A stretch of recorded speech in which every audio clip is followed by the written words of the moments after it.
Stop the destruction of the world. Starvation, illness, hate and war, misery and lack of consciousness, decay and sadness.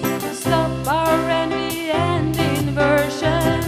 Everybody living upside down, destroying our diversity, escaping from reality. Stop all the projection that turns brothers into enemies. Stop the dangerous people in power from killing the animals, oceans and flowers. Look at yourself now and check your connection to consciousness. Change your direction and let's build a future of happiness. Look at yourself now and check your connection to consciousness.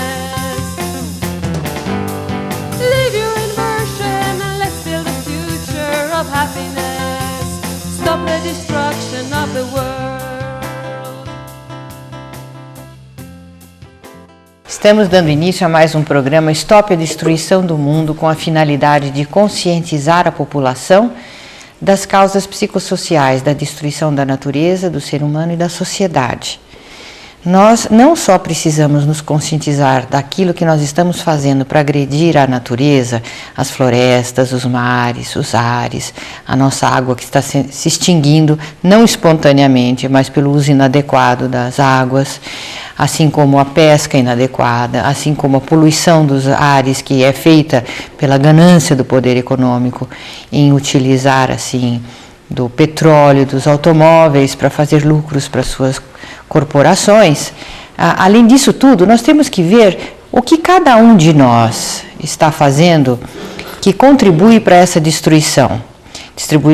Contribui para a destruição na natureza, na vida econômica, na vida social, na vida familiar e nas nossas próprias vidas. Porque se o mundo é regulado, é governado por seres humanos, não só são doentes psíquicos aqueles que estão destruindo o planeta em cargos de poder, mas nós também da população que assistimos tudo de uma forma passiva e acreditamos que não temos responsabilidade em fazer alguma coisa para mudar essa situação. Norberto Kepp, psicanalista, costuma dizer nas suas conferências e nos seus livros que aquele que se omite e não faz nada para parar a destruição do mundo está ativamente contribuindo para fazer isso. Então, nós pensamos muitas coisas erradas, nós temos muitas filosofias de vida invertidas e essa inversão, essa alienação que nós temos da verdadeira realidade está impedindo que nós cheguemos numa civilização chamada de civilização áurea, civilização ideal ou até mesmo utopia chamada por muitos, mas que é possível ser realizada. Não é verdade? Eu gostaria de mostrar um esquema que elucida bem essa questão da inversão. Eu pus aqui aí enfermidade, né, e saúde. Então eu mostro o fenômeno da vida sensorial. Notem aqui que são duas pessoas dançando. Então, o que acontece? Quando a vista atinge, elas ficam de ponta cabeça. Assim como na máquina fotográfica, né? Ela capta o elemento externo de ponta cabeça. Então, o ser humano, ele vivendo mais a vida sensorial, ele fica de ponta cabeça. Então, o que acontece no cérebro? Depois que a visão, os sentidos, né, captam de ponta cabeça, então aqui, aí, de outro lado, a parte cerebral, praticamente, a parte da razão, coloca na desinversão, quer dizer, desinverte e vê novamente a coisa como deve ser feita. Então, o que é a neurose aí? A neurose, veja deste lado aí. A neurose é quando a pessoa vai até aqui só. A doença é quando ela chega só até a vida sensorial. Quando ela considera o mundo só sobre o plano sensorial. quer dizer, o plano praticamente da alimentação, o plano do dinheiro e o plano dos prazeres. E a normalidade é quando o ser humano chega até a vida da razão, ou então até a vida, vamos dizer, da revelação, até a vida praticamente da experiência certa. Então o ser humano, para ter contato com o interior dele, Dr. Kepp, com esse aspecto da sua essência boa, bela, verdadeira, que o senhor também chama de essência divina no ser humano, ele precisa ultrapassar esse apego, essa dependência, ou essa atitude de só querer satisfazer os prazeres sensoriais, não é? Então, a gente só pode chegar nessa tranquilidade se a gente ultrapassar isso. E é claro, né, o ser humano tem a vida sensorial, que é uma parte muito pequena, talvez 10% da vida dele é sensorial. E a parte psicológica, mesmo a parte verdadeira, é 90%. Qual a parte verdadeira? É a parte da revelação, né? A parte praticamente da fé, da crença, dos dogmas certos. A parte da filosofia, da razão, e essa parte depende da revelação, porque quando um pensador chega numa razão, numa certeza, é porque ele chegou numa revelação que não é teológica, mas é a revelação natural pela inteligência. E quando ele chega numa experimentação certa, também ele chega praticamente numa revelação que ele tem pela própria cabeça. Então, o ser humano não tem agora a ciência totalmente infusa, né? Então, o que é uma ciência infusa? É o conhecimento total dentro da mente que o ser humano tinha. Por que ele não tem? Porque ele ficou só na parte sensorial. Agora, se ele conseguir conscientizar que esse é só meio caminho, é um caminho muito pequeno para a verdade, então ele entra nesse vasto mundo do conhecimento, da razão, nesse vasto mundo que nós não entramos ainda. A civilização nossa está muito restrita a algo muito inferior, que são só os prazeres ali de mesa, de dinheiro, os prazeres assim, a gente fala, nem sei se pode dizer mundanos, mas prazeres assim inferiores. Então todo prazer, todo esse mundo superior, esse mundo da verdade, o ser humano não entrou ainda. Dr. Kepp, essa mesma inversão, esse mesmo engano não é cometido na física quando o ser humano acredita que a energia vem da matéria e que, por exemplo, para a pessoa ter saúde, ela precisa necessariamente comer determinados elementos, porque a energia vem do alimento. E então essa inversão de achar que a matéria é que traz a energia para o ser humano, para a civilização, e não que são justamente os aspectos invisíveis que são os mais energéticos, não só para a saúde dele física, até mesmo para dar saúde física para a pessoa, ela tem que ter mais vivência da parte psicológica, que apesar de ser invisível, ela é que fornece a maior quantidade de energia para a pessoa viver. Então a gente percebe, por exemplo, que a pessoa, quanto mais ela é consciente, quanto mais ela lida com o aspecto racional, com os aspectos mais elevados, ela sobe na vibração energética do ser dela, ela também capta mais energia do mundo externo, ou do espaço, e até mesmo do seu Criador, né? Quando o senhor faz essa aplicação das descobertas do Tesla na psicologia, na psicanálise, mostrando que é a consciência que traz a energia para o ser humano viver, a energia essencial, e para ele mesmo corrigir até e alimentar as suas células, né? Que ele depende da consciência, da conscientização. Então você veja, né, Cláudia, que o ser humano, ele pensa que o que existe são a terra com as árvores, com os pássaros, ou então os ares, os mares, mas isso, na realidade, é só 10%, ou esse espaço exterior, essa visão toda, inclusive planetária, né, as galáxias, todas essas energias, que são todas energias invisíveis, né? Toda essa maravilha que existe, a possibilidade de entrar em contato com até seres de outras dimensões, tudo isso o ser humano perdeu, porque em vez de ele ficar lá no alto, para onde ele foi colocado, ele resolveu ir lá para baixo, onde os animais são colocados, foram colocados, né, pelo Criador, as árvores, a terra, os mares. Então o ser humano, em vez de ficar lá onde ele estava, ele não quis. Por quê? Por causa dessa questão da inveja, né? A inveja é, sem dúvida alguma, o que chamam de pecado original. Então a gente pode dizer que é certo, Dr. Kepp, cientificamente correto, quando a gente diz que a raiva mata, que a inveja mata e que o amor cura, a espiritualidade, a consciência são os elementos que podem curar as pessoas de qualquer doença, porque é justamente a energia mais elevada, essa vibração do amor, da razão, do espírito, da consciência, que justamente alimenta, essa energia que alimenta o nosso físico, né? E outro lado, como o senhor disse, a inveja realmente pode matar uma pessoa. Uma pessoa pode morrer, não só de ataque cardíaco, de pressão alta, mas de todo tipo de doença, se ela dá muita vazão aos sentimentos negativos, seja ideias pessimistas e negativas. Então você pode dizer que a pessoa que tem infarto, uma doença assim grave, ele teve então uma soberbite aguda, soberba aguda, ou então ele teve uma invejite aguda. Isso mesmo. Ou qualquer raivite. Tipo, se ela fica muito resfriada, ela tem uma raivite crônica.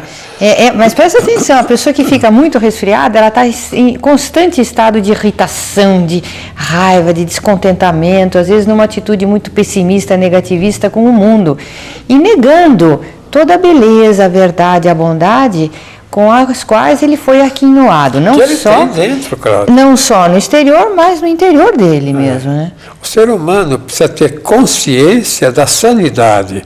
Não adianta ficar vendo na televisão, em filmes, crimes, mortes, pancadaria. Isso não é a verdade, isso é a negação da verdade. O ser humano precisa desconfiar que ele, a saúde, está dentro dele. É como o médico aqui, famoso entre nós, Ademar, né, falou que não é uma questão de pertencer a um plano de saúde que a pessoa tem saúde. O fato da saúde está dentro dele. O ser humano precisa desconfiar que ele é o bem dele, compreende? Que ele tem algo que nunca mais ele poderá ter. E se ele não conscientizar isso, ele está jogando fora a vida, que é uma maravilha que ele tem. Então, a necessidade de conscientizar, de ter consciência do bem, é muito maior do que a consciência do mal. Aliás, a inveja é isso, né? É não querer ter consciência de toda a beleza, a verdade, a bondade que existe na criação. Retornamos dentro de instantes.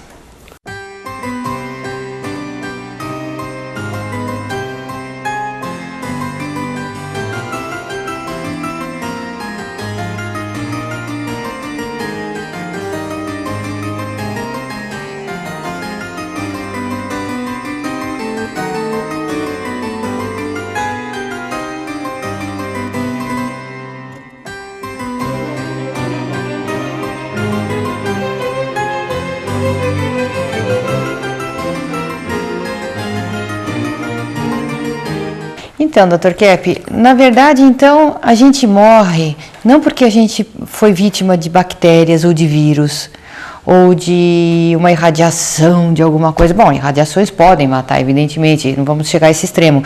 Mas a gente não morre das coisas que a gente pensa, excesso de colesterol. Por exemplo, no norte da Itália, fizeram uma pesquisa lá, pessoas que têm uma sobrevida assim fantástica, eles passam dos 100 anos, e vão perguntar para eles, qual foi a dieta que vocês fizeram na vida? Quais os hábitos de vida que vocês tiveram? Fizeram muita ginástica? Foram muito à academia? Ou comeram muita comida especial? Evitaram comidas com gordura que poderia provocar colesterol? Evitaram álcool? Nada disso. Eles comem normalmente e tem uma vida natural, mas tem uma filosofia de vida menos artificial do que muitas vezes em centros urbanos, onde a pessoa é como que levada, bombardeada a ter uma vida voltada para esses elementos neuróticos de poder, de dinheiro, apego muito grande às questões orgânicas, materiais, né? E esquecendo, Dr. Kepp, esses valores da vida verdadeiros, amor, companheirismo, solidariedade, espiritualidade, consciência. A crença no bem. O ser humano precisa acreditar que ele está no bem e que ele não precisa pegar o bem fora, o bem está dentro dele também. Veja, eu fiz um esquema para mostrar a liberdade que o ser humano deseja, quer dizer, a liberdade para ser doente.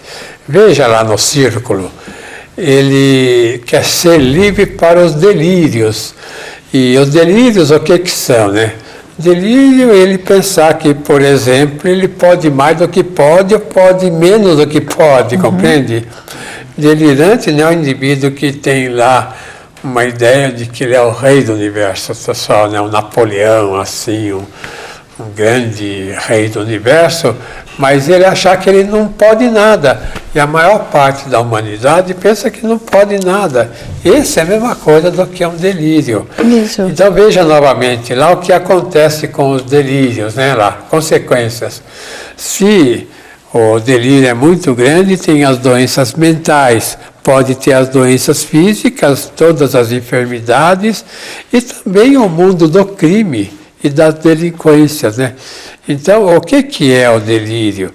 O indivíduo, por exemplo, achar que ele ser milionário é tudo que ele pode ter na vida, que ele vai ter uma vida inabável, uma vida feliz, isso, aquilo. E a gente sabe que a pessoa geralmente muito rica está nos hospitais constantemente, nos consultórios médicos, desesperadamente, porque achando que o dinheiro resolve tudo, então tem que viver em torno do dinheiro, quer dizer, em torno de hospitais, em torno de poderes, em torno disso, quer dizer, em torno dos próprios delírios que ele faz com a vida. Outros delírios, Dr. Kepp, achar que Deus não existe, esse é um grande delírio. Ou achar que o mal é que prevalece, que sempre o mal vai vencer. Esse é outro delírio. Então a pessoa que é pessimista, que ela não tem um pouco de visão realista, porque o realista é o otimista, que vê a vida com otimismo. E voltando àquele assunto anterior, né, dessas pessoas que têm uma longevidade, elas têm essa longevidade porque elas amam a vida. Então esse amor à vida é absolutamente essencial para que a gente possa ter saúde. O que o senhor está com essa mãozinha aí, Dr. Kepp? Quer chamar a Selma? Temos que chamar a Selma para eu ver o que ela tem a dizer. Então, acho interessante isso que acontece, que a gente observa muito com os músicos, né? Que eles têm um talento tão grande e têm essa atitude constante de estragar os talentos que têm. E não percebem, né, que fazem isso. Então, é muito comum a pessoa, quando é, por exemplo, violinista, violonista, então tem uma doença nas mãos. A gente conhece vários músicos assim. O pianista começa a deteriorar os dedos, não pode mais tocar. Ou então aqueles que cantam, tem uma música, tem uma voz muito bonita e como em espetáculos assim, que depois eles têm que ter o substituto, porque vira e mexe e ataca a garganta, tem problemas lá e não pode se apresentar. Caruso, né? Caruso, não parece que o ser humano acha que não tem direito de estar no bem. Tem uma ideia que até muitas pessoas religiosas, elas carregam uma ideia de que Deus quer que a pessoa sofra, Deus quer que a pessoa esteja no mal. Ele manda Deus quer que a pessoa seja humilde, né? Mas não que a pessoa esteja doente. Então, por exemplo, vendo Cristo, né? O que ele fazia na Terra, né? Toda pessoa que estava doente vinha, ele curava. Então, a função dele não é se contentar com pessoa doente, a função dele era de curar as pessoas doentes. Então, o que quer dizer isso? Que a doença, que os flagelos da humanidade, até as calamidades assim da terra, tudo, são elementos artificiais, que o que existe mesmo é o bem. Até gostaria de botar aí uma sentença em que eu falo sobre a questão do bem. Então, eu pus essa sentença aí, só o bem é eterno. Então,